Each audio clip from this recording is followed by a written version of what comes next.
Hi, thanks for being with us on Walking Through the Scriptures. Today, what I'd like to do is I'd like to continue where we left off in our last video. Now, if you haven't had a chance to watch the last video, it's perfectly fine. I'll leave a link to it in the description. But in our last video, we found ourselves walking through Luke chapter 9.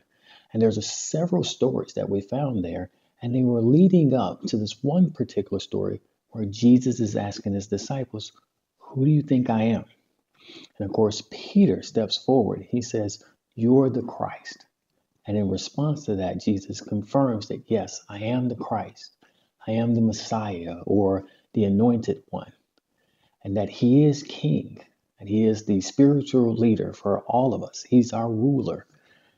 And with that authority and with that power, he says to them, I want you to deny yourself daily, pick up your cross, and follow me. And that's where I want to pick up. I want to continue into the next story, which we'll look at the events that happen on the Mount of Transfiguration. And I want to look at everything that goes into keeping that commitment.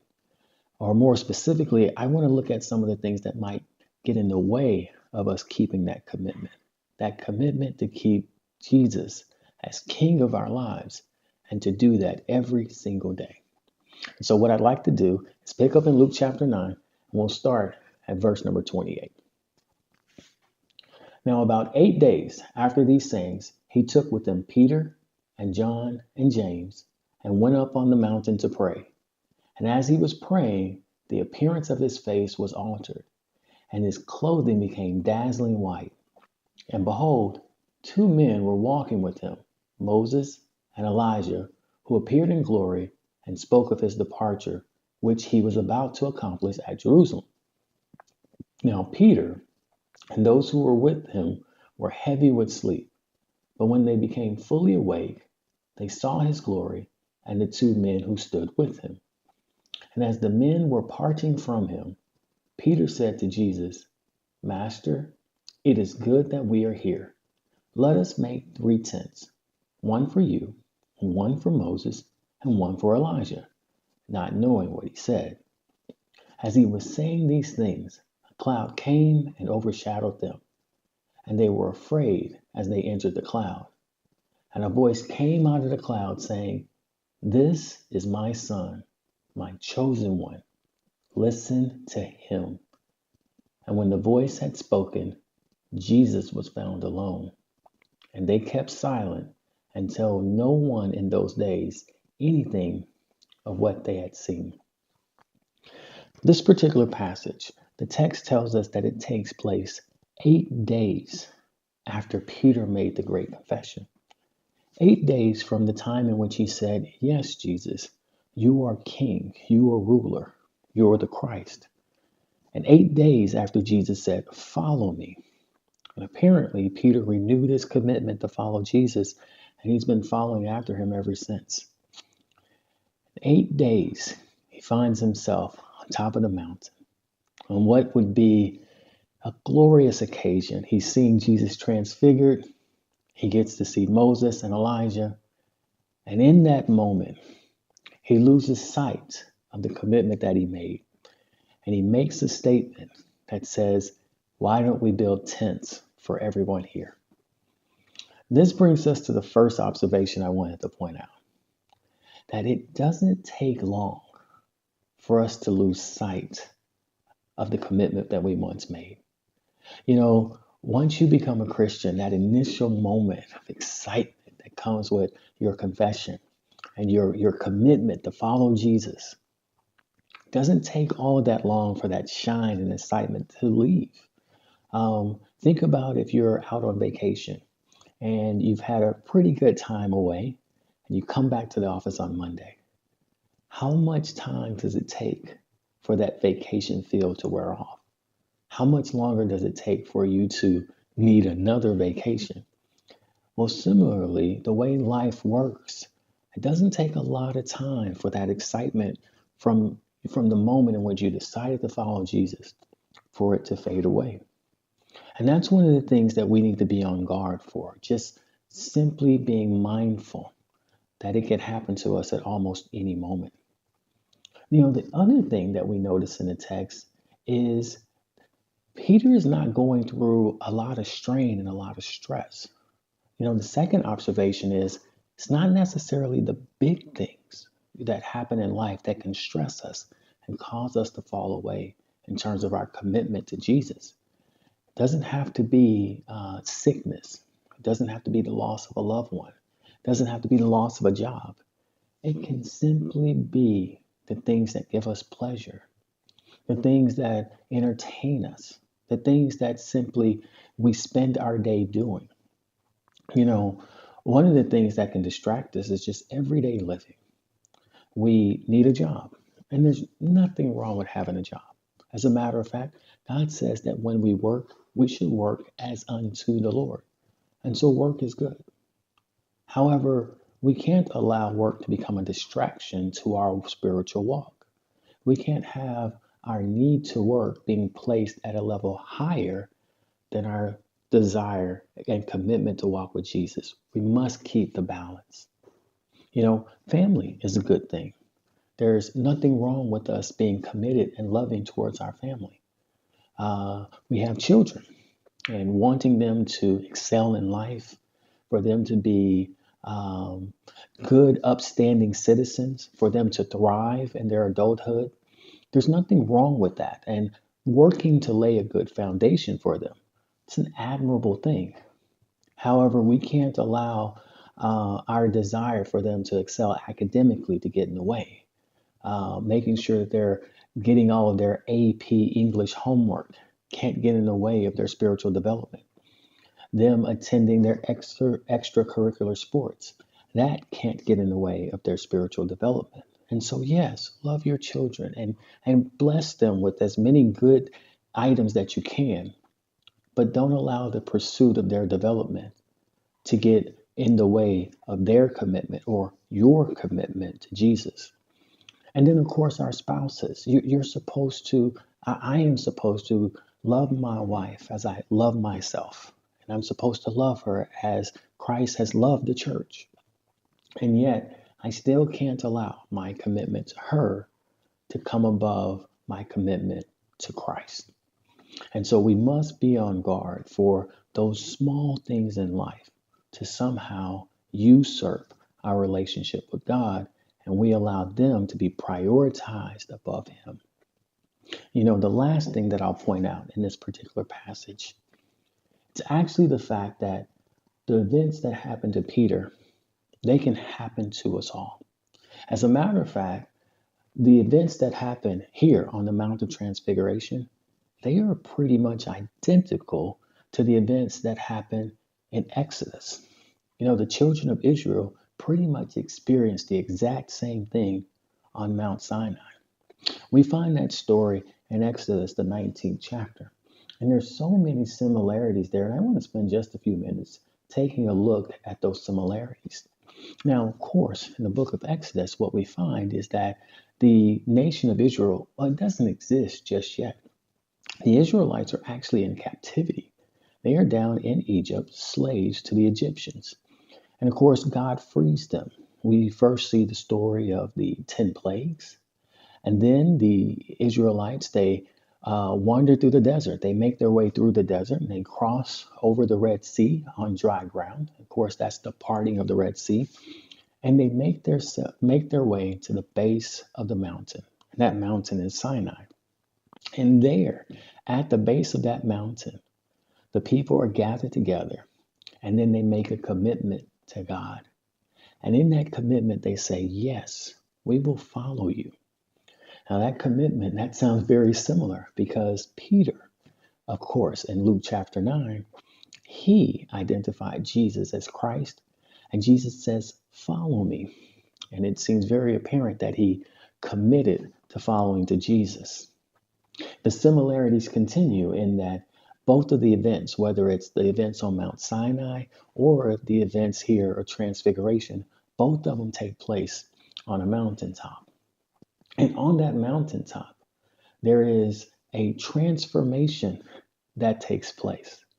Jesus, the text says, his face and his clothing, they begin to shine.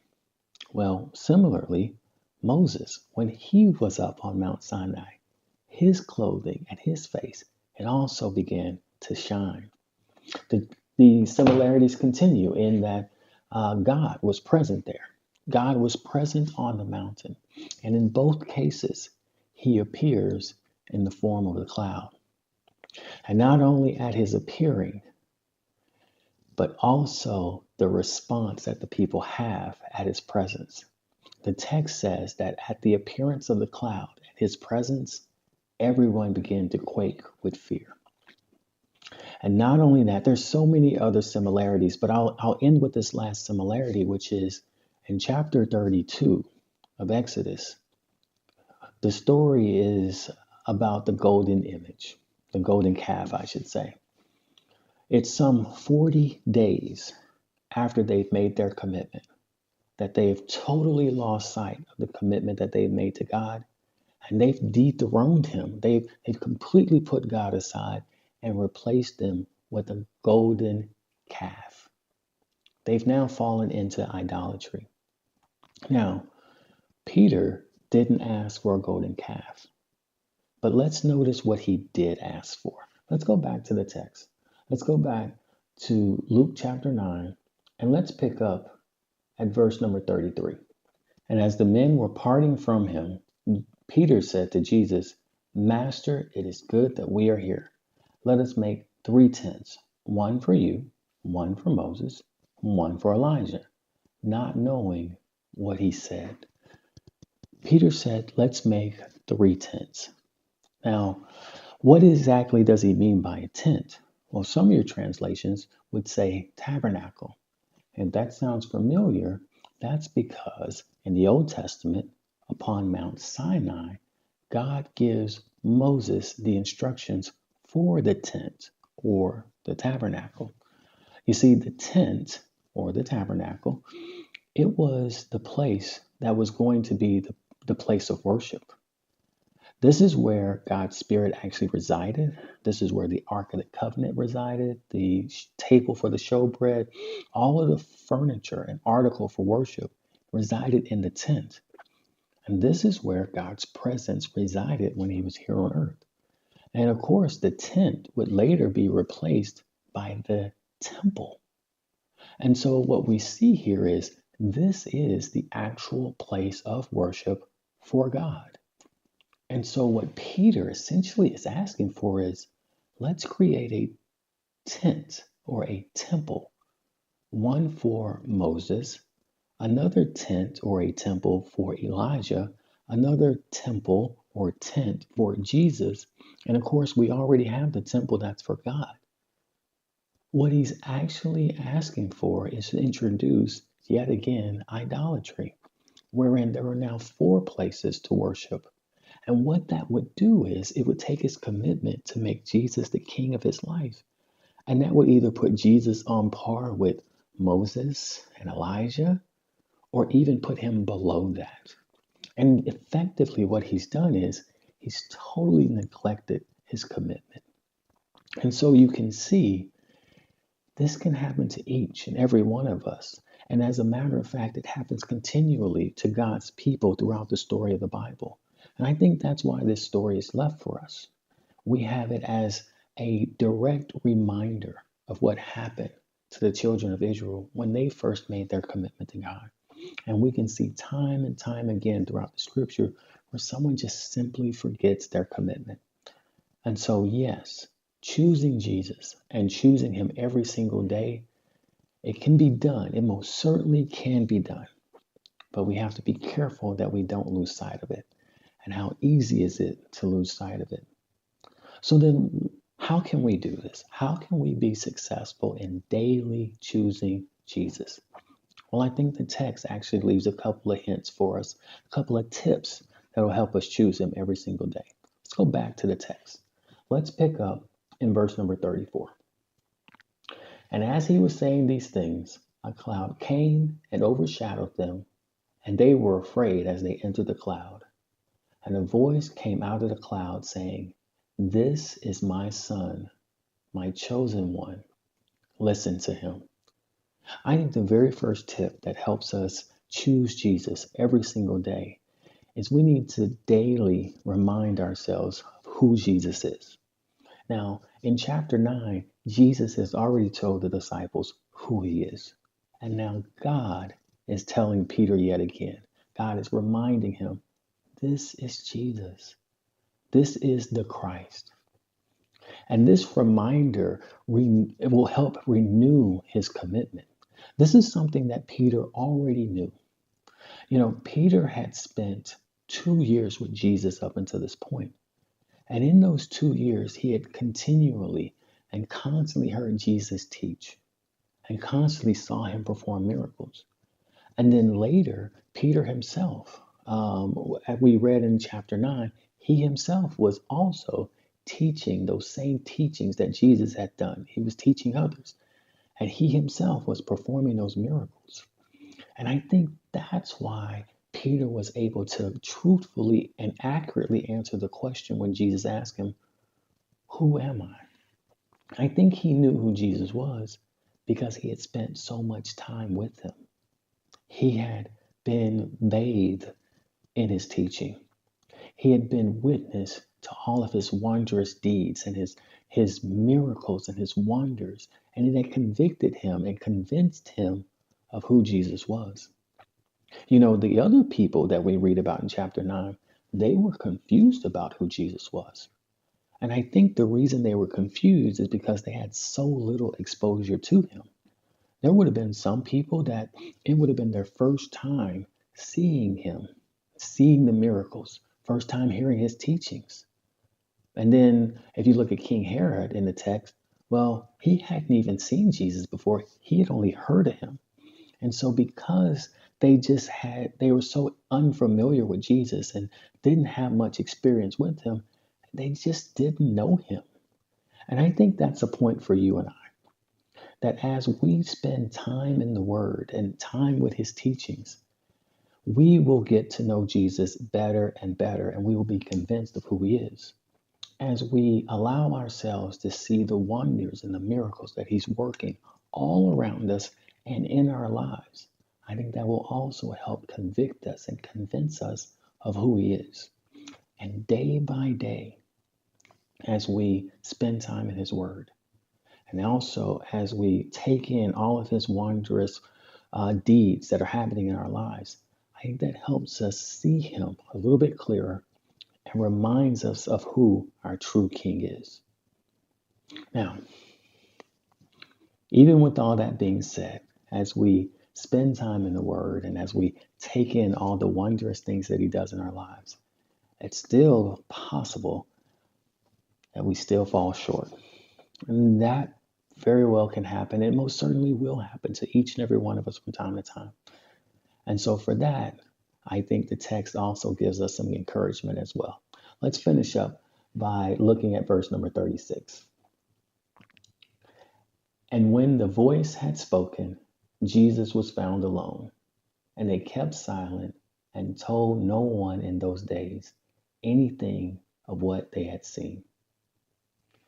So how do we, when we make a mistake, how do we pick ourselves up and keep going? Well, we keep in mind exactly what happened here in the text. God tells Peter, this is my son. Listen to him. He simply gives him a reminder, and then God goes on about his business. And when God leaves, Peter is standing there, and Jesus, he doesn't call him out. He doesn't say, what was that? And Jesus doesn't hold a grudge, and he's not upset. As a matter of fact, the text says he doesn't even bring it up. And I'm so thankful that I have a God that when I make a mistake and when I get up and ask for forgiveness, totally forgets it. The text says he will remember my sins no more.